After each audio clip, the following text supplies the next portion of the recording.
Lizzie, going to Lizzie here, you said in your youth you made, and these are your pre-show notes here, you made a lot of poor choices that make it impossible for you to ever be considered traditional or chaste. I know you touched on it a little bit. Can you tell us what those poor choices were? Oh boy. Sorry, Mom. Oh boy, sorry, Mom, indeed. It only goes downhill from here on out. Well, high body count, I'm sure we'll get into that later. Mm-hmm. I did cheat on a couple guys, one when I was 19 and one when I was 21, and it was wrong. They were good men, and I'm sorry I did it. Mm-hmm. Those are the main ones. And I think also just having an inflated ego, because I fell into the trap where I thought, oh, these guys are sleeping with me. That means something. It doesn't, unfortunately. Unfortunately, this woman has been forced to face up to the consequences of her actions. Women want to have their cake and eat it too in this society. Anytime you see a woman advocating against one of these podcasts, it's because she doesn't want to be held to any kind of standards. So, yeah, I think that's pretty much the main... When did you have the change of heart? You're 31 or 35. 35. Yes. Okay. I would say, because it was a gradual process, and it's been expedited substantially since meeting my latest partner. He's changed my life. I love him so much. I am the luckiest. I feel like the luckiest girl in the world that I found him. Thank goodness. But I would say 28. 28 was when I first, because I think that was the beginning of what they say of like hitting the wall sort of thing. Could you imagine marrying an obese girl with low self-esteem that was just the pump and dump girl for like 100 other guys? She feels lucky because she was forced to confront the reality that she couldn't do better. And now she's like, oh man, all these other people that I thought I had a shot with, I actually don't, because in truth, if you want a relationship, a long-term relationship, you have very low SMV as a woman if you behave like this. And now some guy has come along who's not a totally intolerable beta, and that's why she's happy. So I looked at myself, and I just, I looked at what I wanted to do, being a mother. I'd be happy to be a stay-at-home mom. I'm open to that. In California, it's not really practical, but yeah, so I'd say 28. You also wrote... Was this for... Oh, sorry. Oh, go ahead. I was just going to say, is this change of heart for practical reasons, or was it for other than practical reasons? I'd like to say it was other than practical, but I'll be real, it was practical. Man, this woman is freakishly honest and candid, isn't she? Rare quality to see. I was realizing that I was... I was just full of emptiness and loneliness, because I would spend time with these guys, and even up until recently, I've always said, oh, I don't regret it and whatever. And I mean, whether I regret it or not is kind of irrelevant. But well, it's relevant. Okay. That's why I'm wondering which part is pragmatism and which part is why I actually made a mistake that I'm ashamed of. I think that I'm ashamed of cheating. That one was an easy shame. I wish I hadn't done that. She's ashamed of it all, but cheating is what she is most willing to admit to being ashamed of. And really, I don't understand. I'm assuming that the guy she's with now knows that she's done this in her past, but why would you ever date a woman like this? It's just such a red flag. I'd say that the high body count for a long time, I would say even right up into meeting my latest boyfriend, I kind of wore it as a badge of honor. But I think what also really changed is that my current boyfriend has a daughter, and she's 10, and so I have to now translate everything that I'm doing into, if she did that, what would I think about it? And I'm like, oh snap, like that would not be good if she did a lot of the stuff I did. So being forced to actually think about the actions and behaviors of a loved one or a relative will snap a lot of people out of their hedonism. Sadly, this doesn't work in all cases, and there are plenty of boomer parents out there, as an example, who are perfectly fine with their kids being degenerates. All right. You said so. You did say you slept with way too many people. Yep. You said you lost track Yep. of your body count. Your guess is what? My guess is around 100. I'm so sorry. I think you said here in the notes over 100. Yeah. So, I have, I'll just say it over, Okay. over 100, yeah. You also said you were very risky with your sexual behavior. Mm-hmm. Did not always. Use protection. Yep. Should have. Really bad. And you mentioned the cheating. Mm-hmm. And I do look. I actually want to applaud you for being open and saying these things. A lot of people would not be willing to disclose this sort of thing. So I certainly applaud you for your honesty. Well, it's not about me. Like I came on this podcast and I know I might get canceled for some of what I say, but I'm you'll be trying to fine. do what's right. I don't think you'll be canceled. Andrew might get canceled. I might get canceled for having this Chilean military officer. Okay. I'm not canceling. I think men in this country have a lot to learn from this woman. He's gone AWOL. He is okay. I know you wanted to talk about in your notes. You said you wanted to talk about dating as someone who is overweight. A question for you though: Have you always been overweight your adult life? Yep, the whole time pretty much. Okay. Yep.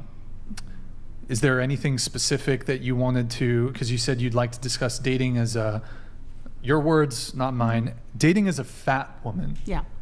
I get really frustrated with the fat acceptance movement because on the one hand, I get it. I prefer to not have random strangers come up to me and verbally express their opinion of my body shape. That would be preferred. Maybe some of the geezers who watch this channel that are 35 and older can enlighten me on this, but how common is that for people to just go up to other people and say, hey, you're fat? Really this seems like kind of a mechanism of keeping people in shape. If you're super duper fat or super duper skinny, people will shame you over that, and you're supposed to go and change your behavior instead of curling up into fetal position and crying about it as people have been taught to do these days. But how common was that really? I understand there was bullying in high school and middle school or whatever, but in your adult life, if you were fat or you knew someone was fat back 2 or 3 decades ago, were people just shaming other people over this outside of a grade school context? Go ahead and let me know in the comments. That being said, I'm not going to sit here and pretend like I don't have health issues and I'm just as healthy as someone of one of these ladies' body weights. I think that's all baloney, and I refuse to say that something is true when it is not. And I'm also not going to say that a person who doesn't want to date me is fat phobic. I think that's absolutely ridiculous. I think it is a totally reasonable thing for a man to look at me and have that be a concern. I think it's a biological and logical choice. I get it.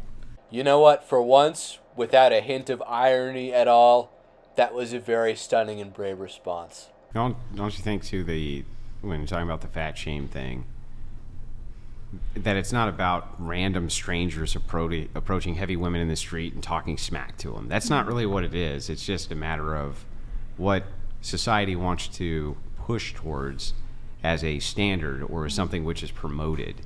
That seems like it's a distinction, right? So I don't think anybody was ever like, yes, run over to heavy women in the street and be like, hey, fat, you know what I mean? Nobody ever was saying that. They were just saying that, on the other hand, kind of pushing people towards the acceptance of overweight women as being some kind of standard or as some kind of good for the world. Yeah, I that's what it's about. I really. think that's morally irresponsible to do that. And I've said this before in private, but I think that it's as unhealthy to have a woman who's exceedingly underweight on a magazine cover as it is having Tess Holliday on a magazine cover, because they're both extremes of unhealthiness, and I would prefer to see normal, healthy women. I think that would be the best thing for society. The normal woman today is overweight, and so-called experts can't agree on what a normal weight is for a woman, really. That's slowly going to be deconstructed as we go along. All standards of health and behavior are going to be reinterpreted and destroyed. Oh, yeah. Solid. That was beautiful. No, That I absolutely agree. The pragmatism part, though, kind of going back to this, you said that you held, and I'm just wondering, from the promiscuity side, were you promiscuous because you were always heavy, and so that was a form of male validation? Yeah, I think that was definitely the trap that I fell into. And here you have some very crystal clear evidence that men and women's sexualities are not similar at all. A fat man with low self-esteem because he's fat doesn't, oh man, I'm such a fat dude, I'm going to go out and sleep with all these women to make myself feel better. Oh, I'm so sad. That doesn't happen. Men and women are fundamentally different, and this woman is a living example of that difference. Society does not view men and women's sexualities the same way. And for some reason, people today have forgotten that. You know, most women have like no empathy or understanding of what your average man goes through. So if a woman comes to you and says, it's not about her past, it's about her future, you know that she totally doesn't care about you, your preferences, or what you value in a partner. See, there's this delusion, this apex fallacy that fills a lot of women's heads. They think, oh, men are allowed to sleep around, but women aren't. How's that fair? First of all, men and women are not equal. And second of all, most men are not sleeping around. It's more socially acceptable for a man to sleep around because it's harder for a man to do so. It's easier for a woman to sleep around.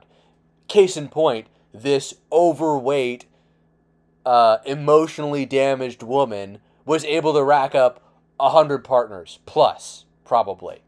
Cheated twice. And she has still somehow managed to secure a long-term partner. The rules for men and women are not the same.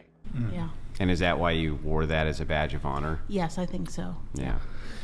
You also said in your pre-show notes that you were a feminist in your late teens and early to mid-20s. Now you consider yourself an equalist. I'm very disappointed with how feminists behave these days and do not want to associate myself with such hypocrisy and sexism. And so I guess my question to you is, did you used to hate men? No. Oh, okay. Well, at least that's good. That's good. Do you think feminists are sexist? Yes, I do. Towards men? Some feminists, I think, are sexist to men. Okay. I think it is, you know, there was a woman on here a while ago, and I forgot her name, but she had sort of she was a plus-size lady. She had sort of a off-the-shoulder tan outfit. Anyway, and she was like, she had all these tweets where she was joking around. She's like, oh, you know, Yep. men are so terrible. Andrew was there for that. That was atrocious. Man hatred is totally normalized and commonplace among women these days. I thought that was an atrocious thing to say. It was. And the way I think you That can... was the gangsta drug running woman. Yep. Yeah. Go ahead, though. Go ahead. Because I think if you would have reversed the sexism, this is a good way, I think, to figure out whether or not you're saying something that's fair. If you reverse the sexes and it sounds really bad, then you know it's really bad already. Because yeah. And I also think, as someone who only dates blue collar men, I think that blue collar men are totally disrespected. And you know, I think that, no offense, but a lot of women like yourself, you want, you know, someone who's can treat you like a princess and pay for all these things, but there's a lot of blue collar men that, yeah, okay, they can't buy you diamond earrings and fancy cars, but they are hardworking and they are good men and they make great husbands. They in have my like opinion. good morals. Exactly, yeah. Not all of them, of course. Yeah. But, yeah. Blue collar guys, hit her up. There are women out there who will settle. Who doesn't want a slice of this, am I right? Seriously, though. This is terrible. The dating market is horribly broken. And this country is headed for mass sexual failure. And there's nothing that seems like it will put Humpty Dumpty back together again. A lot of people are going to end up sad and alone if trends continue, and we have every indication that they will. Women are told by the media and society that they're queens, they deserve princess treatment, and they're given every incentive to artificially inflate their SMV way beyond what it is actually worth, and men are left to deal with the consequences. And what's worrying is that it seems that the men of this generation are so broken, are so spiritually shattered, that they won't be able to impose standards. This woman still somehow found a long-term partner. Granted, he is apparently a single dad, but still, it remains the same. Like, it's just gotten so ridiculous.